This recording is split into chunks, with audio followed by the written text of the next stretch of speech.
Okay, open your Bibles with me to 2 Samuel. We're not going to do nearly all of the end of 2 Samuel, but there are a couple more really important stories about King David to help you understand him as a man and a king. Sometimes very capable, sometimes not so capable. The very sad end of his life. And then how power passes from David to Solomon. There are always others who want to be king, who think they should be king, and so he's going to have to deal with Absalom, and then he's going to have to deal with Adonijah, the first two sons of his, because we know he's already favored Bathsheba after this adulterous liaison that he had with her, and sending her husband up to the front, letting him be killed, taking her then into his own home to be a wife. First child born to her of David died, as you recall, but then she had another son named Solomon. And you and I know, of course, that Solomon's going to be the one who really does great things, big and important things. Solomon does some things well, others not so well, as did David. But nonetheless, the two of them were certainly the best of the lot. In a 400-year span of kings, David and Solomon were definitely the best of all of them. So we're going to hit the highlights of these two men's lives. We will not deal with all the kings in the next 400 years. But you need to know about these two, I think, if you're really going to understand the Hebrew Scriptures. And the significance for us Gentiles of the Gospel writers, Matthew and Luke, who want very much to connect Jesus to King David. We're going to start with chapter 14 right after we pray. God, we ask your blessings upon us as we open your book and try really hard to understand the things that are forever true about you, and sadly that are forever true about us. We too have good days, we have bad days. We sometimes feel we are being faithful and loving, and other times when it's really difficult to be faithful and to love, and we need your help. Help us read and understand and apply what we read and understand to the living of our lives. In Christ's name, amen. If you missed last Sunday, if you were on vacation, let me bring you quickly up to date. David has solidified power. He has united northern tribes, Israel, southern tribes, Judah, into one people. He has taken Mount Zion. Next Sunday morning, I was thinking about next year already. I sat down this week with Ann White, our music secretary, and she and I went over the June ballot, and while everything was fresh on our minds, went on and prepared that fifth Sunday. Next year we have 5 Sundays in July, and will give us 9 more hymns that we can do. And the very first one, after everybody ought to know, fifth Sunday in July next year is Come We That Love the Lord, We're Marching to Zion, remember? So Mount Zion, the hill that David took from the Jebusites to begin a new capital city that will be called in time Yerushalom, the place, the city of peace, of well-being, of shalom. But as he has more wives and fathers more children, one of the sons of his falls passionately in love, he thinks, with his half-sister. And this son's name is Absalom, and is not Absalom. It's Absalom's full sister, Amnon, who is raped by her half-brother. Absalom waits for his dad to do something. David grieves about it, but doesn't do anything. And Absalom grieves for 3 years, finally has a big party, invites all the king's sons. But the only one he's interested in dealing with, of course, is the one who raped his sister. And he does have him murdered, and then Absalom flees for his life, and he and David are estranged. And that's where we pick up here. 3 long years, Absalom is away from his father, away from the city of Jerusalem. Now, Joab, son of Zeruiah, remember Joab is David's commander-in-chief. He's head of the armies. Perceived that the king's mind was on Absalom. That is, he's not dealing with other things. He still is worried about this son of his who has had a half-brother murdered because he raped his sister and has fled. So David's thinking about him, but he's doing nothing. Joab is a man of action. He's the commander of the army. So why let this go on and on? Something needs to be done, and this is the plan. Verse 2. So Joab sent to Tekoa and brought from there a wise woman. I remember a book of sermons I bought when I was very young that was called The Woman of Tekoa. And it had other sermons in it as well. But that was the title of the book, The Woman of Tekoa. And it comes from this story right here. So Joab said to her, "Pretend to be a mourner. Put on mourning garments. Do not anoint yourself with oil, but behave like a woman who has been mourning many days for the dead. Go to the king and speak to him as follows." And Joab put the words into her mouth. Told her exactly what she was supposed to say. So when the woman of Tekoa came to the king, she fell on her face to the ground and did obeisance and said, "Help, O king." The king answered her, "What is your trouble?" She answered, "Alas, I am a widow. My husband is dead. Your servant," she means she, "had 2 sons, and they fought with one another in the field. There was no one to part them, and one struck the other and killed him. Now the whole family has risen against your servant. They say, 'Give up the man who struck his brother, so that we may kill him for the life of his brother whom he murdered, even if we destroy the heir as well.'" In other words, he's all she has left. So does she kill the second son who murdered the first? That's the point. And, of course, this should be pretty clear to everybody else what she's getting at, but David is listening to the story and taking it in very carefully. "Thus they would quench my one remaining ember," the son who's left, "and leave to my husband neither name nor remnant on the face of the earth." Remember, at this point, the Israelites had no concept of life after death.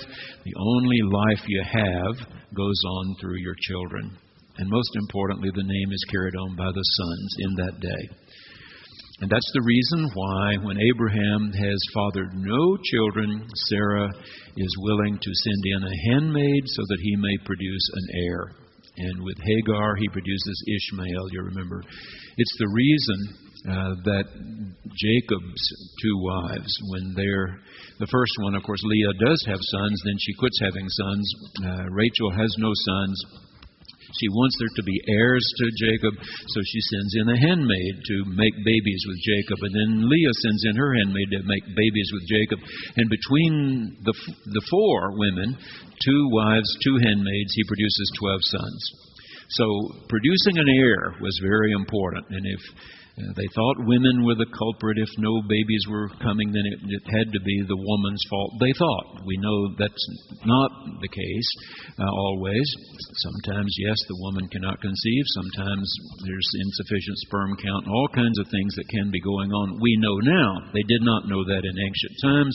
It was the woman who was barren and she was at fault. So it was her job to try to help produce an heir so that life goes on. Okay, one son has killed the other, so some want me to have the other son killed for being a murderer. What do you think, king? That's the point. Verse 8, the king said to the woman, "Go to your house, and I will give orders concerning you." Let me think about this. Okay, skip down to the last sentence in verse 11. He said, "As Yahweh lives, not one hair of your son shall fall to the ground." So he makes a decision. You don't kill this one because he killed his brother. He's all you have left. Verse 12, then the woman said, "Please let your servant speak a word to my lord the king." And he said, "Speak." The woman said, "Why then have you planned such a thing against the people of God? For in giving this decision, the king convicts himself, inasmuch as the king does not bring his banished one home again. And Absalom was not just any old son, he was the firstborn. We must all die. We are like water spilled on the ground, which cannot be gathered up. But God will not take away a life. He will devise plans so as not to keep an outcast banished forever from his presence. Okay, Absalom has been gone 3 years. Do something about this. That's what Joab wants her to convince the king he ought to do. So skip down to verse 19. So the king, David, said, "Is the hand of Joab with you in all of this?" Finally, David, he's bright enough. Somebody put you up to this. The woman answered and said, "As surely as you live, my lord the king, one cannot turn right or left from anything that my lord the king has said. It was your servant Joab who commanded me. It was he who put all these words into the mouth of your servant. In order to change the course of affairs, your servant Joab did this. But my lord has wisdom, like the wisdom of the angel of God, to know all things that are on the earth." Okay, you figured it out, but you also have made the right decision. Then the king said to Joab, "Very well, I grant this. Go, bring back the young man Absalom."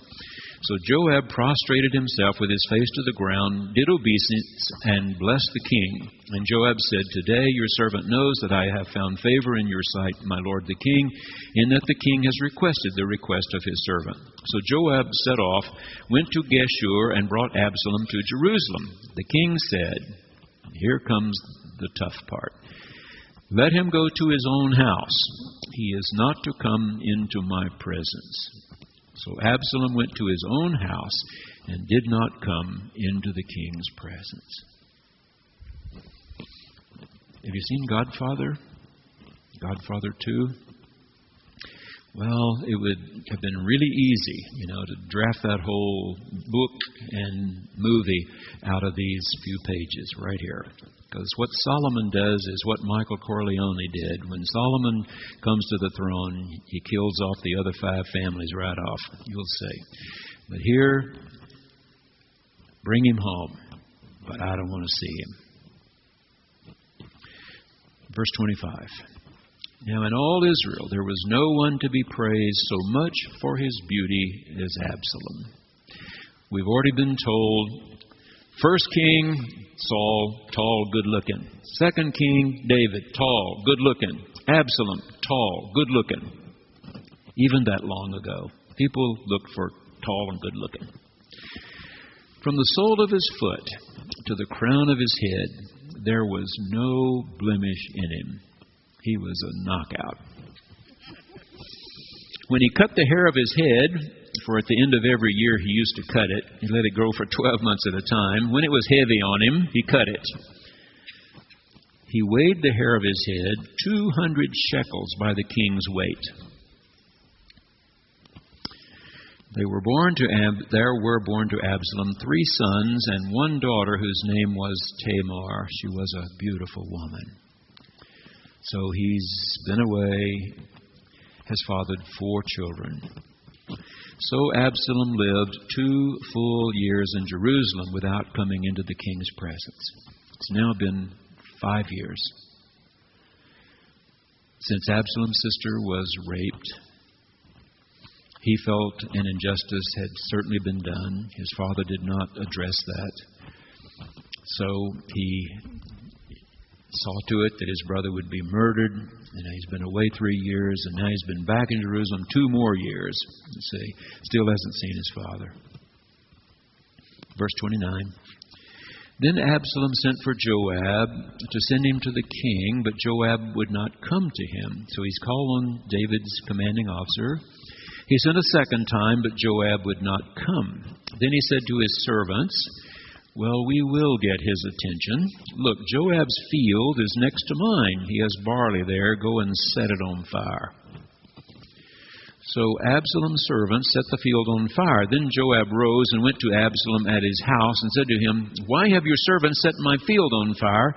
And Absalom answered Joab, "Look, I sent word to you, come here, that I may send you to the king with the question, why have I come from Geshur? It would be better for me to be there still. Why send for me 2 years ago and then not let me be the king's son again? Now let me go into the king's presence. If there is guilt in me, let him kill me." After all these years, let's resolve this thing. If my father wants me dead, so be it. Then Joab went to the king, David, and told him, and he summoned Absalom. So he, Absalom, came to the king and prostrated himself with his face to the ground before the king, and the king kissed Absalom. David finally kisses his son. But it doesn't solve the problem. After this, Absalom got himself a chariot and horses and 50 men to run ahead of him. Absalom used to rise early and stand beside the road into the gate. And when everyone brought a suit before the king for judgment, Absalom would call out and say, "From what city are you?" When the person said, "Your servant is of such and such a tribe in Israel," Absalom would say, "See, your claims are good and right, but there is no one reputed by the king to hear you." That is, you will get no voice before King David. Absalom then would say, "Moreover, if only I were judge in the land, then all who had a suit or cause might come to me, and I would give them justice." Why did people go to the Godfather? Because they couldn't get redress from the courts and the police. No one to make things right.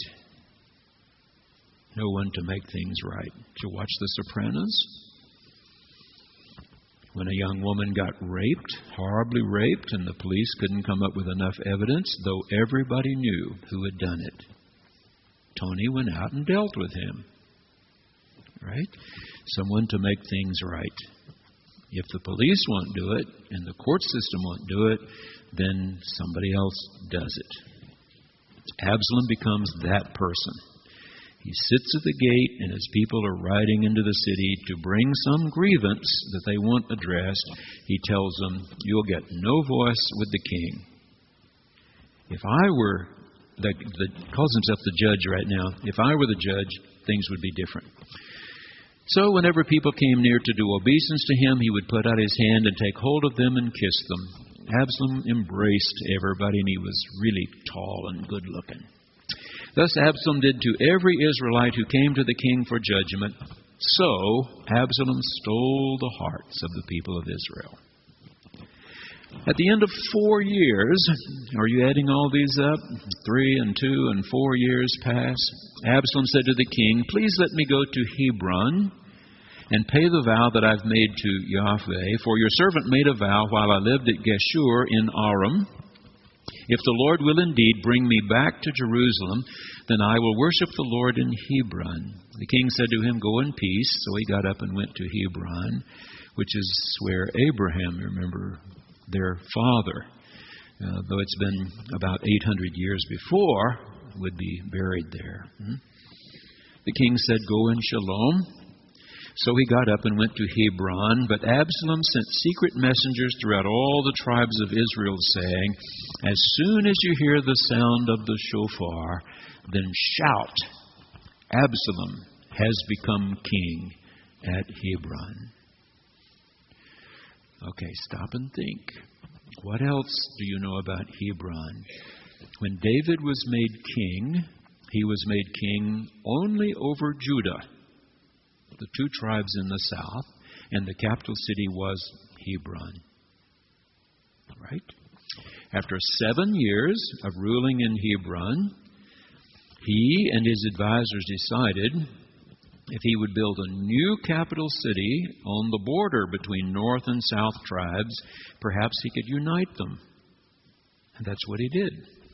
He moved up from Hebron to Mount Zion and began the new capital city, and in fact brought the 10 northern tribes and the 2 southern tribes together.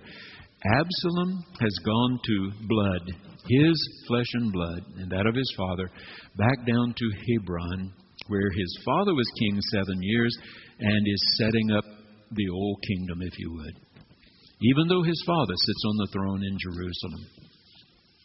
Look at the very last part of verse 12. The conspiracy grew in strength, and the people with Absalom kept increasing.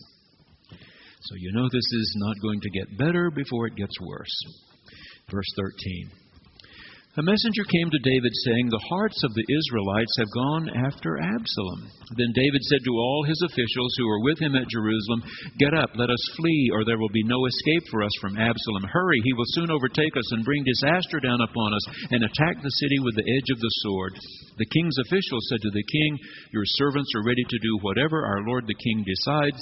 So the king left, followed by all his household, except 10 concubines, whom he left behind to look after the house. Drop to verse 23. The whole country wept aloud as all the people passed by. The king crossed the Wadi Kidron, and all the people moved on toward the wilderness.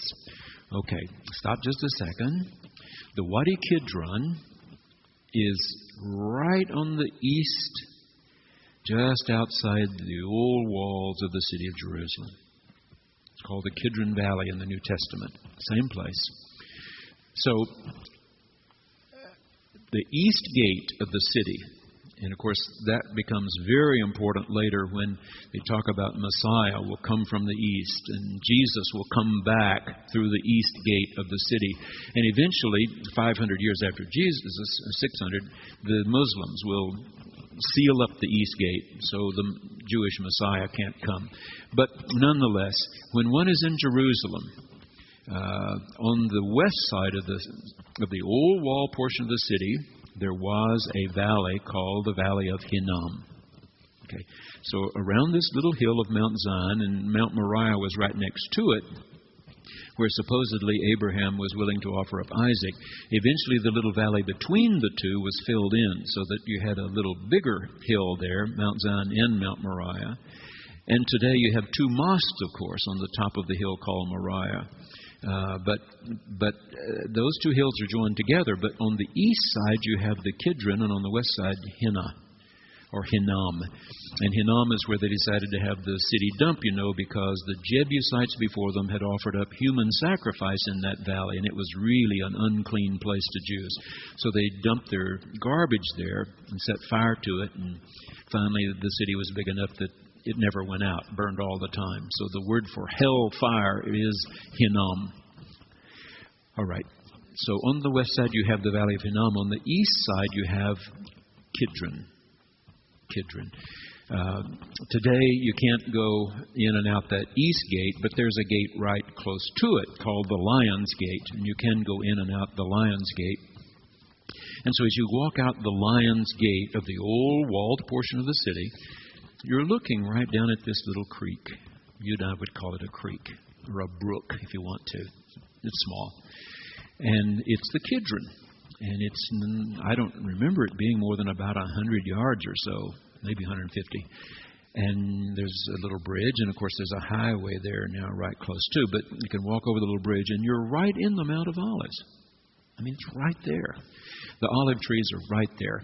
So what I want you to picture is David hears that Absalom is gathering more and more support down at Hebron, and that he's coming to deal with his father. So David just says, we've got to get out of here before he arrives.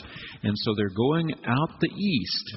They go down this little hill out of the old east gate of the city, cross the Kidron, and then you go up the little hill called the Mount of Olives, and then you go down 17 miles to the Jordan. Okay. And David will escape down this way and go into this territory over here. And we have a hymn, Is There a Balm in Gilead?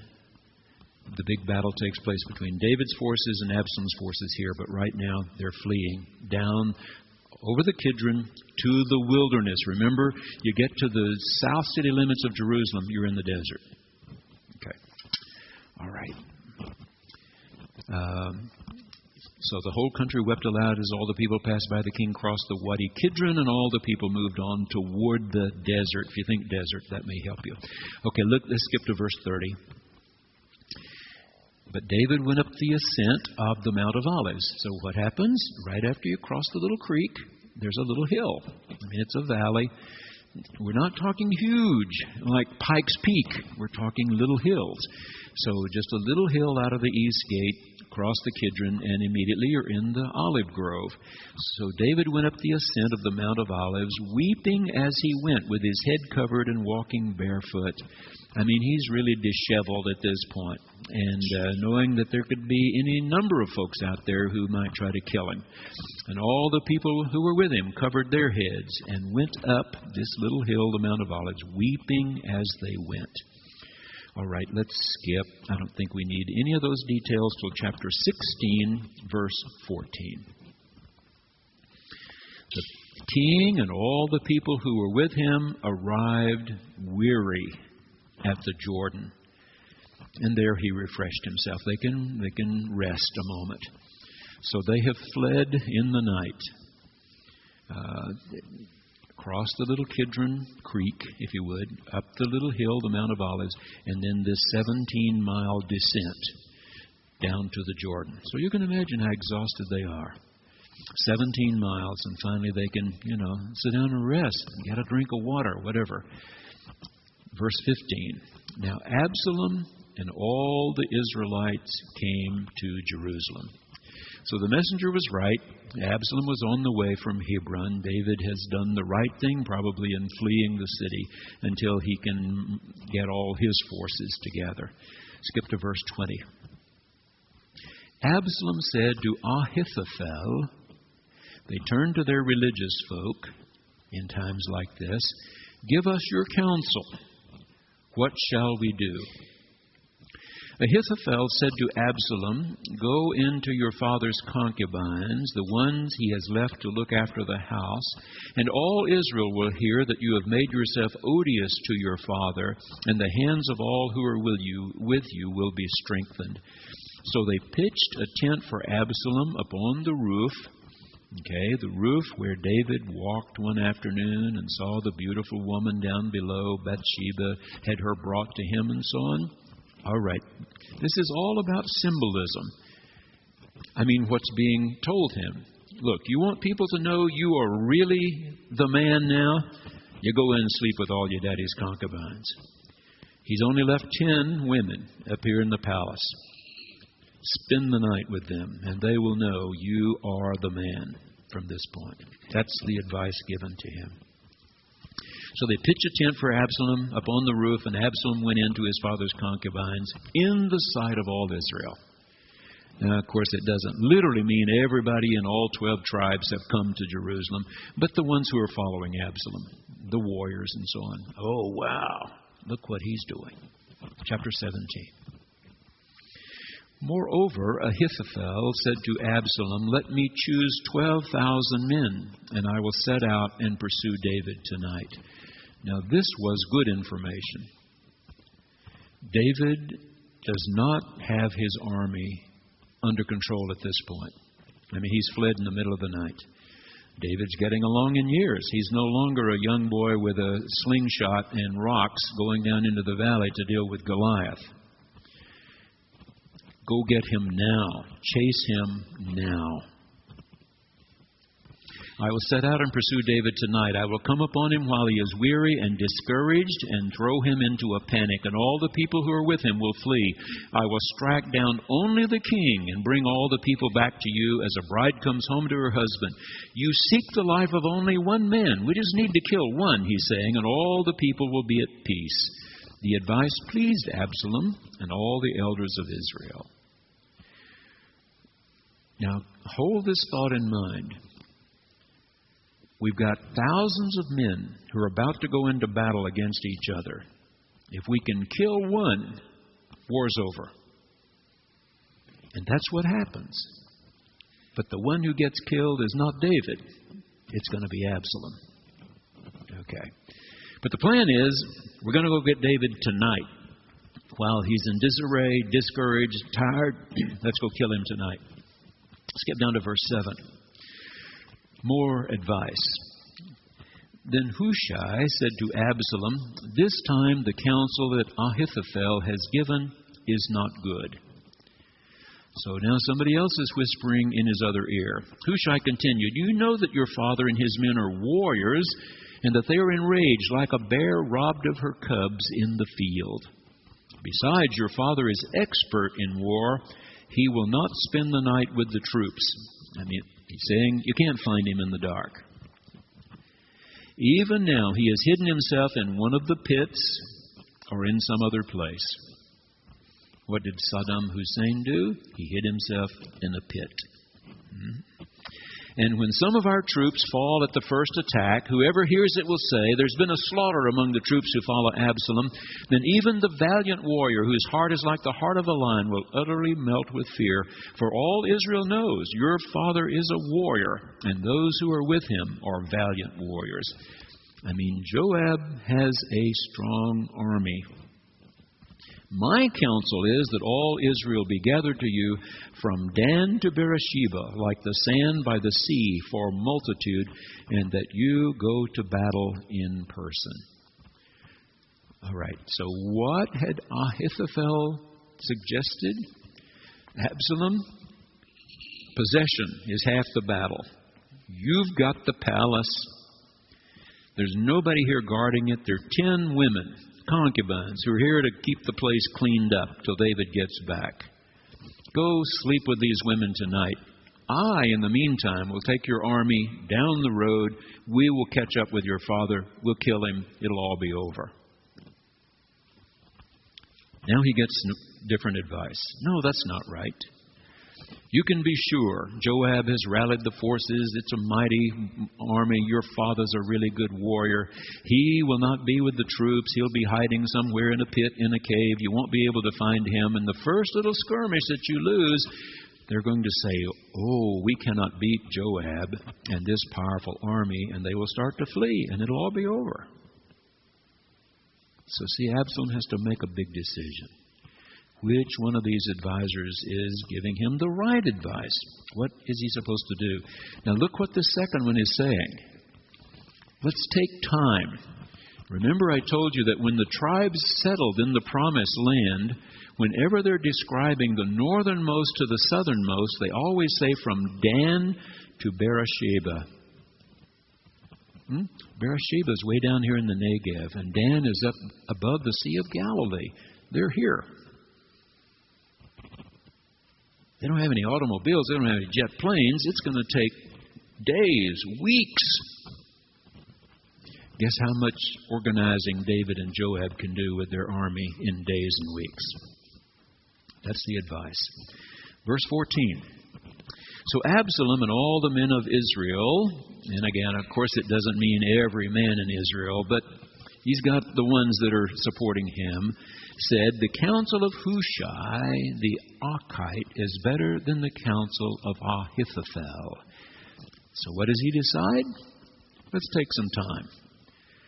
Send runners all the way up to the tribe of Dan, and of course all in between, and all the way down to Beersheba, and all in between, and we'll really get ourselves together before we take on my father. Skip down, verse 22. Chapter 17, verse 22. So David and all the people who were with him set out and crossed the Jordan. They've refreshed themselves now. They've had a night's sleep. By daybreak, not one was left who had not crossed the Jordan. When Ahithophel saw that his counsel was not followed, what do they do in The Godfather? The one who was the turncoat, who Michael Corleone flies his brother over from Sicily in front of the Senate committee. Then the consigliere, the lawyer, goes to meet this guy in prison and says to him, you want your wife and kids to be safe when this is over? You know what they did in the old days.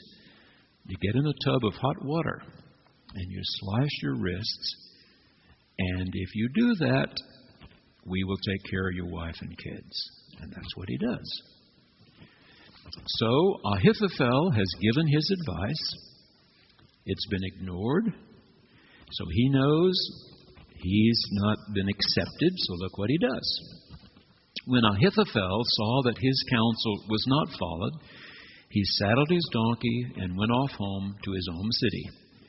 He set his house in order and hanged himself. He died and was buried in the tomb of his father.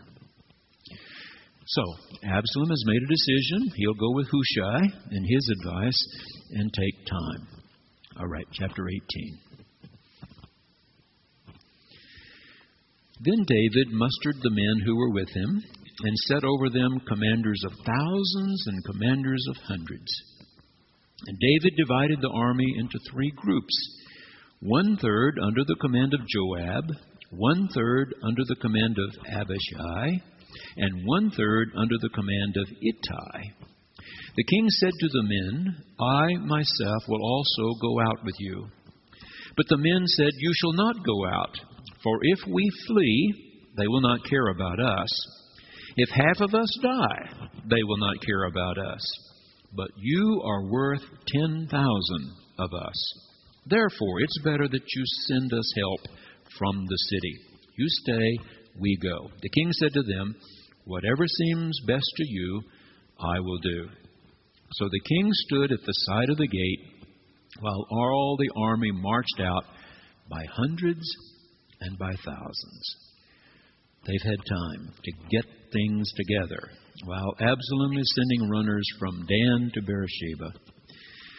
So the king ordered Joab and Abishai and Ittai. All right, he's divided his army into 3 parts and given a commander over each of them. So he now says to them, Deal gently for my sake with the young man Absalom.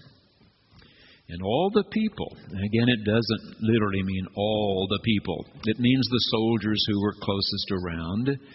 All the people heard when the king gave orders to all the commanders concerning Absalom. He wouldn't have screamed it loudly enough, and he certainly had no magnification system that everybody heard, but enough heard. Enough people heard what he had told the commanders about Absalom. So verse 6. So the army went out into the field against Israel, and the battle was fought in the forest of Ephraim. The men of Israel were defeated there by the servants of David, and the slaughter there was great on that day, 20,000 men dying in the hills, trans-Jordan, over on the other side of the Jordan River. Ephraim, you may remember, one of the 12 tribes that decided not to cross the Jordan to stay and live here. So they're over on the east side of the Jordan River, in what today is the country of Jordan, of course. The battle spread over the face of all the country, and the forces claimed more victims that day than the forest, claimed more victims that day than the sword. I mean, the conditions for fighting were terrible. Absalom happened to meet the servants of David. Absalom was riding on his mule, and the mule went under the thick branches of a great oak. His head caught fast in the oak, and he was left hanging between heaven and earth, while the mule that was under him went on. A man saw it and told Joab, I saw Absalom hanging in an oak. Joab said to the man who told him, What? You saw him? Why then did you not strike him there to the ground? I would have been glad to give you 10 pieces of silver and a belt. But the man said to Joab, Even if I felt in my hand the weight of 1,000 pieces of silver, I would not raise my hand against the king's son. For in our hearing the king commanded you and Abishai and Ittai, saying, For my sake protect the young man Absalom. On the other hand, if I had dealt treacherously against his life, and there's nothing hidden from the king, he says, meaning David would have found out, then you yourself would have stood aloof. Even you would have stood back from me. I would have caught the whole brunt of David's anger.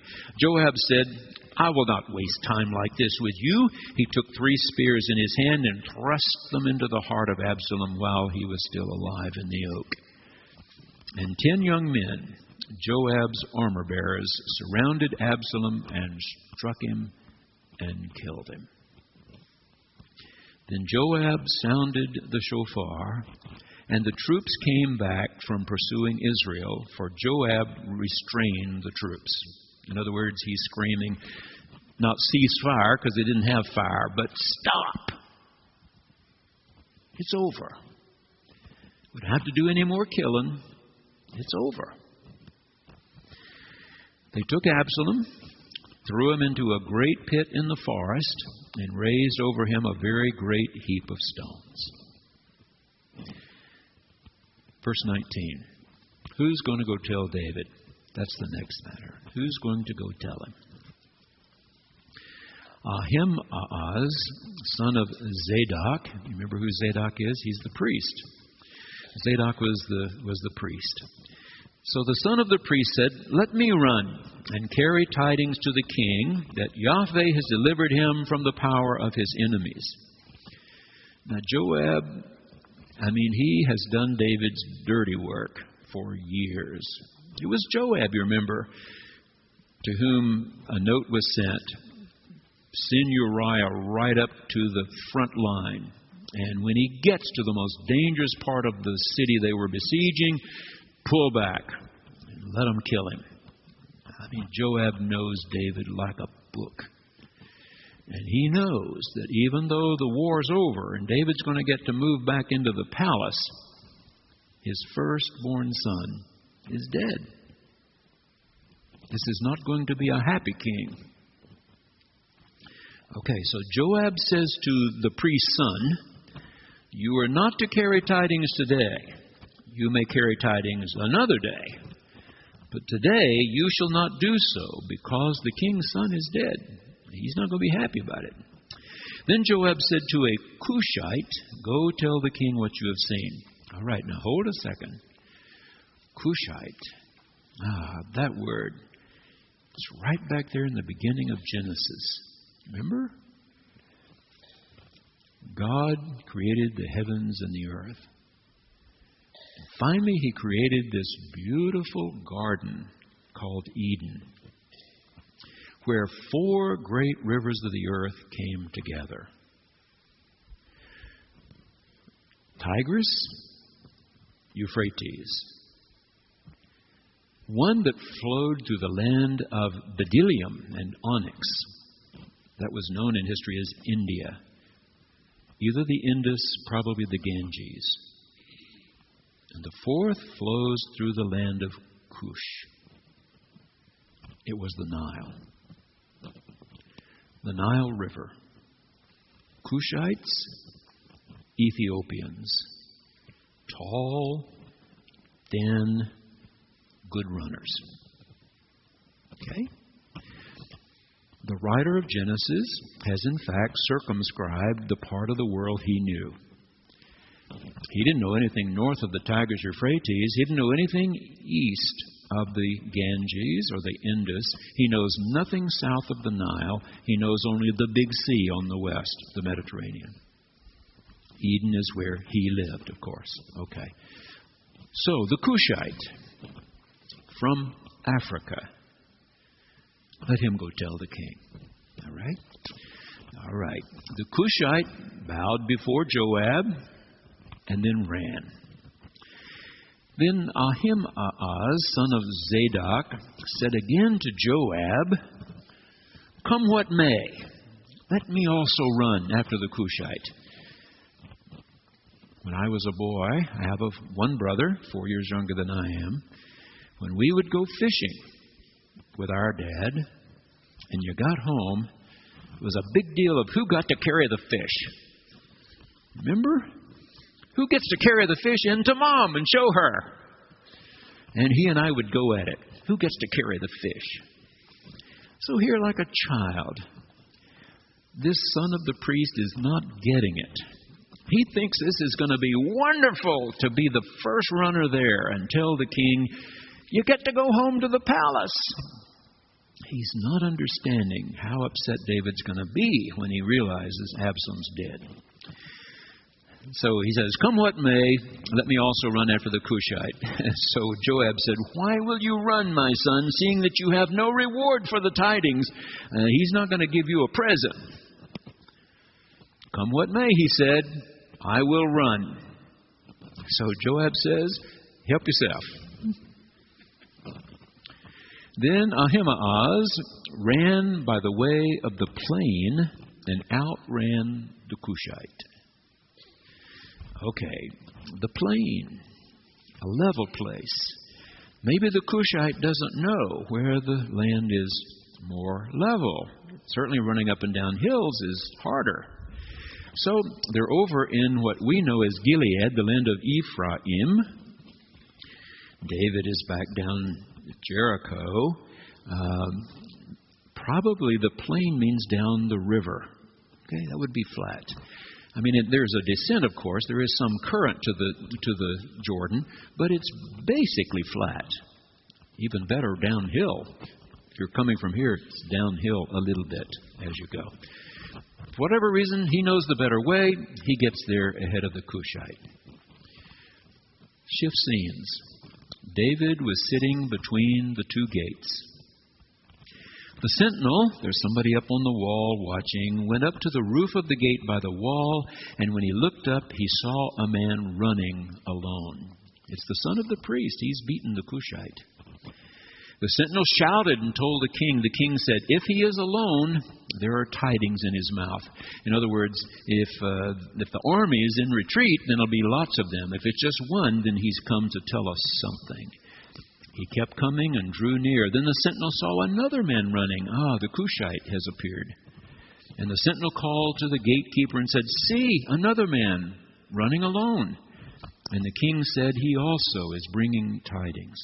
The sentinel said, "I think the running of the first one is like the running of Ahimaaz, son of Zadok." You ever watch people run? Oh yeah, you can tell one runner from another if you've ever seen them. I mean, Tony Dorsett. Can you ever forget how smoothly he ran? "I think I know this one. This is the priest's son." And the king said, "He's a good man and comes with good tidings." And the truth is, he thinks he does have good news. You're still the king. You got to go back to the palace. Ahimaaz cried out to the king, "All is well." He prostrated himself before the king with his face to the ground and said, "Blessed be Yahweh your Elohim, who has raised up the men who has delivered up the men who raised their hand up against my lord the king." The king said, instead of, "That's wonderful," "How is it? Is it well with the young man Absalom?" And this kid still hasn't gotten it. "When Joab sent your servant, I saw a great tumult, but I do not know what it was." The king said, "Turn aside, stand here." So he turned aside and stood still. He doesn't tell him what happened to Absalom. Just, "We won, you won." Then the Cushite came, and the Cushite said, "Good tidings for my lord the king, for the Lord has vindicated you this day, delivering you from the power of all who rose up against you." The king said to the Cushite, "Is it well with the young man Absalom?" And the Cushite answered, "May the enemies of my lord the king and all who rise up to you to do you harm be like that young man." And then David knows. Oh no. Absalom's dead. The king was deeply moved and went up to the chamber over the gate and wept. And as he went, he said, "Oh, my son Absalom, my son Absalom, would I had died instead of you, O Absalom, my son, my son. I would have died for you, but I didn't live for you." Did he? Nope. He let this horrible rape of one of his children by another of his children fester all those years. And now it's too late. It's too late. You can't put Humpty Dumpty back together. All right. Joab has just come from the battle. He has seen 20,000 good men on both sides die because of this father-son bickering. And now he hears that David is weeping and weeping because Absalom's dead. He is not pleased. All right. It was told Joab, "The king is weeping and mourning for Absalom." So the victory that day was turned into mourning for all the troops. For the troops heard that day, "The king is grieving for his son." The troops stole into the city that day as soldiers steal in who are ashamed when they flee in battle. I mean, it's as if they've lost when in fact they won. They were out there risking their lives, and now the king is grieving over the death of one? What about the 20,000, you see? The king covered his face. The king cried with a loud voice. He's still crying, "Oh, my son Absalom, oh, Absalom, my son, my son." When Joab came into the house to the king and said, okay, what does he say? This is still the king. You got to really muster it up if you're going to tell him what needs to be said, and Joab decides he's man enough to do that. Today you have covered with shame the faces of all your officers who have saved your life today, and the lives of your sons and your daughters, and the lives of your wives and your concubines, for love of those who hate you, and for hatred of those who love you. You have made it clear today that commanders and officers are nothing to you. For I perceive that if Absalom were alive and all of us were dead today, then you would be pleased. So go out at once and speak kindly to your servants. For I swear by the Lord God, the Almighty, the I am who I am, if you do not go, not a man will stay with you this night. And this will be worse for you than any disaster that has come upon you from your youth until now. You think you've had trouble before? You've had no trouble till all your army rides off into the night. Well, that made sense. So the king got up and took his seat in the gate. The troops were all told, "See, the king is sitting in the gate." And all the troops came before the king.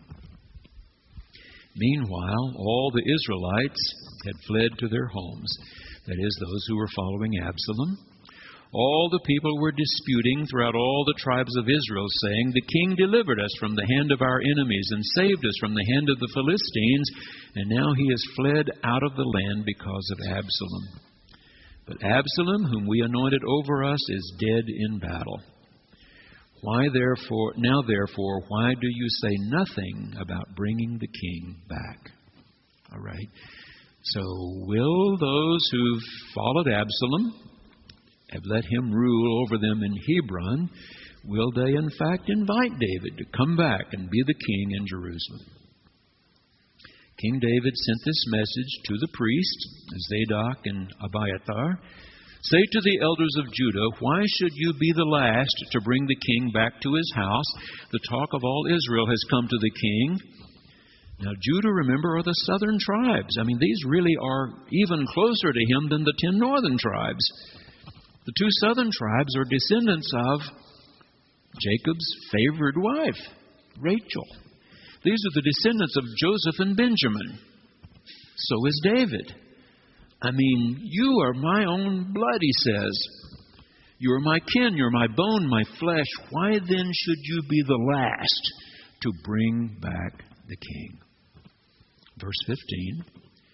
So the king came back to the Jordan, and Judah, southern tribes, came to Gilgal to meet the king and to bring him over the Jordan. That is, to give him a proper reception.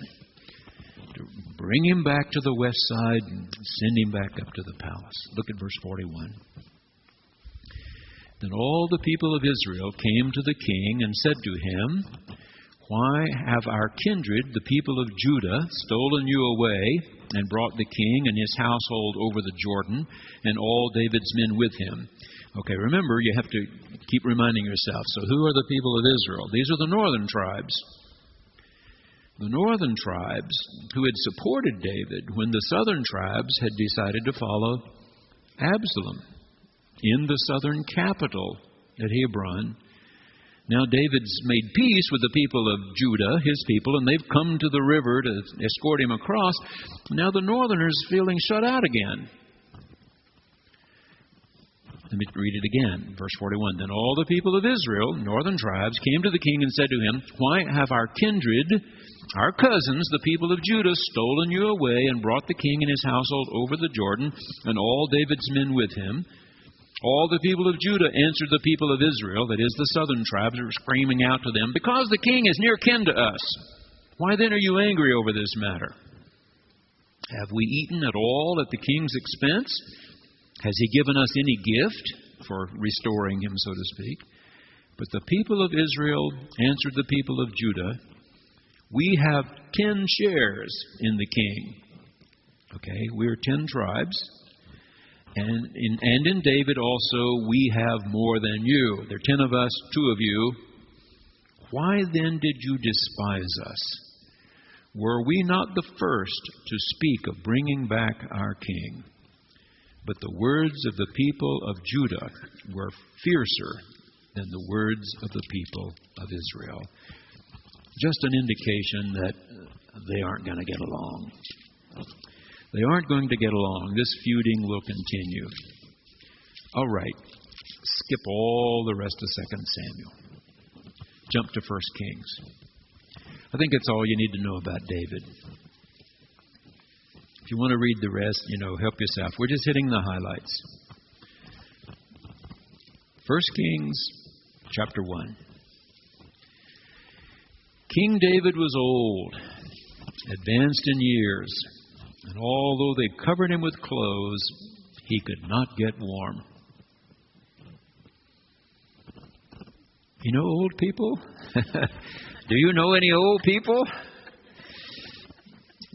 Gail's dad used to come to our house in the middle of the summer with his long-handled underwear on because our house was so cold.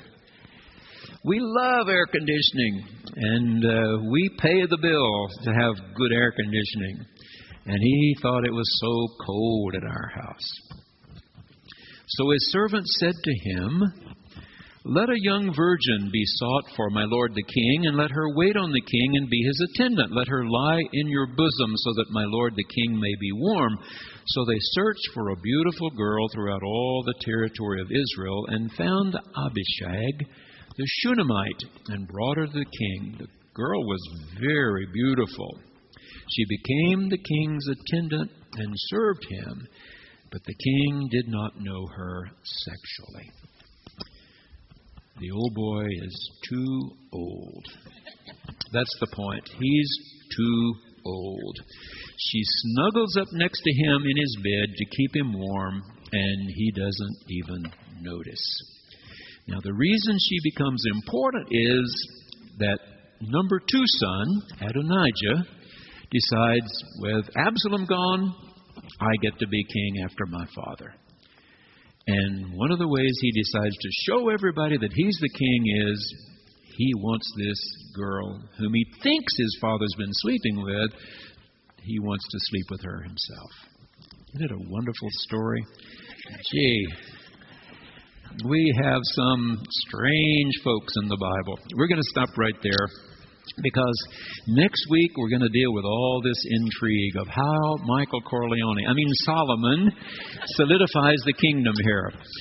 Because Adonijah decides he's going to be the king, but guess what?